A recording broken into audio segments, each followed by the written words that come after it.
नमस्कार, मैं दीपक कुमार पांडे प्रखर पूर्वांचल से आज उपस्थित हैं मेहनगर विधानसभा के अंतर्गत उचहुआ गांव में, जहां जनसंपर्क करते हुए हमसे भाजपा प्रत्याशी आप श्रीमती मंजू सरोज जी मिल चुकी हैं। आइए इनसे विधानसभा चुनाव 2022 के बारे में राय जानते हैं। सबसे पहले आपका स्वागत है हमारे चैनल में। जी बहुत बहुत धन्यवाद। आप किन मुद्दों पर इस समय चुनाव लड़ रही हैं?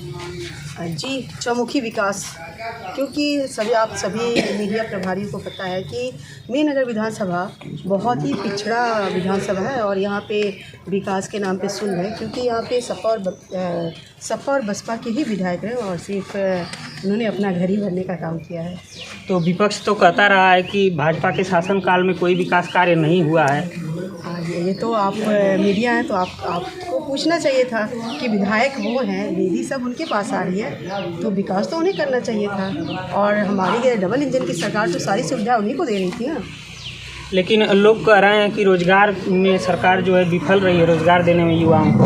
आपका इसमें कहाँ तक मत सही लगता है? मैं बिल्कुल इससे सहमत नहीं हूँ। क्योंकि हमारे युवा भाइयों को सबसे ज़्यादा रोज़गार मिल रहा है, चाहे आप गवर्नमेंट से कहिए या खुद वो उद्योग के माध्यम से, हर तरफ से हमारे युवा भाई रोज़गार मिल रहा है।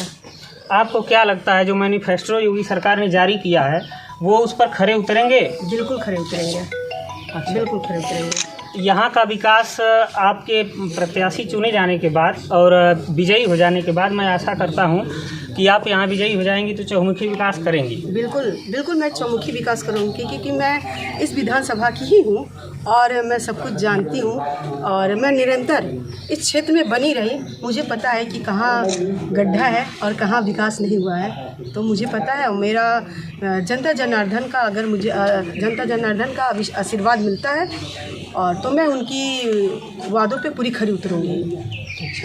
और क्या लगता है, जैसे गरीबों को राशन वितरण कर रही है ये सरकार, कुछ लोगों का कहना है कि ये राशन देने से कर्मण्यता बढ़ेगी, तो क्या उनकी सरकार आएगी? यदि ऐसा कोरोना जैसी वैश्विक महामारी कोई आ जाए, उसमें यदि राशन दे दिया जाता है, किसी की मदद हो जाती है, तो वो क्या गलत है आपके नज़रिए से? बिल्कुल नहीं।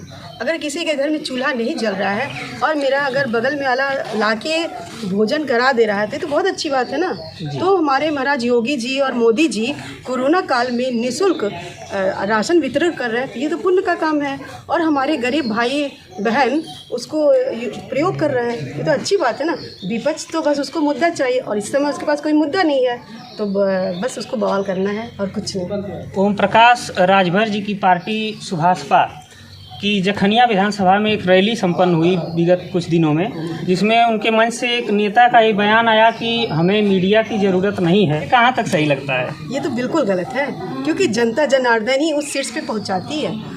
तो मैं तो जनता जनार्दन का बिल्कुल आभार व्यक्त करना चाहती हूँ, क्योंकि जनता जनार्दन चाहे तो पल भर में राजा और पल भर में रंग बना सकती है। उसके एक वोट की बहुत ही महत्वपूर्ण योगदान है। तो मैं तो बिल्कुल जिसने कहा वो बहुत गलत कहा। और लिंक मार्क जो यहाँ राशीपुर से तितिरा तक है, इसको आप देख ही रहे हैं, लोगों का आरोप रहा है, मैंने कई बार कवरेज किया है यहाँ आकर के, कि उसमें यदि बारिश हो जाती है तो पता नहीं चलता है कि कहाँ गड्ढा है और कहाँ सड़क है, लोग हताहत घायल हो जाते हैं। तो आपकी क्या राय है उस पर? चुने जाने के बाद आप उस पर ध्यान देंगी या आप भी विपक्ष की तरह ही केवल कागजों में रह जाएंगी? मैं बता देना चाहती हूँ, सबको अवगत करा, मैं अपने पैड पे इस पे हमने दे रखा, कार्रवाई हो रही है और चुनाव की वजह से रुका हुआ है। जैसे चुनाव खत्म होगा निर्माण कार्य शुरू होंगे।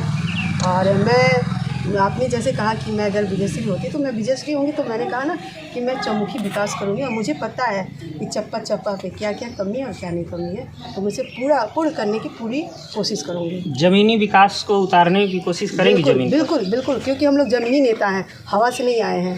अच्छा जी। योगी जी को एक संज्ञा दी जा रही है बुलडोजर बाबा, ये कहाँ तक सही है? बिल्कुल सही है। जो भ्रष्टाचार है, जो अत्याचार है और जो भी गलत काम करेगा तो सही बात है, उसको वो दंड के माफी होगा ही। अभी बीते कुछ दिनों में ओम प्रकाश राजभर जी का बयान आया कि विधानसभा चुनाव बीतने के बाद योगी जी को मैं वहां भेजूंगा जहां भीख मांगने की ट्रेनिंग दी जाती है। ये वाक्य कहां तक सही लगता है? एक राष्ट्रीय स्तर के नेता को इस प्रकार का वाक्य कहां तक शोभा देता है आपके नज़रिए से? शायद वो भूल गए, लग रहा है वो अपने बारे में ही कह रहे हैं और मुझे कुछ कहने चाहिए।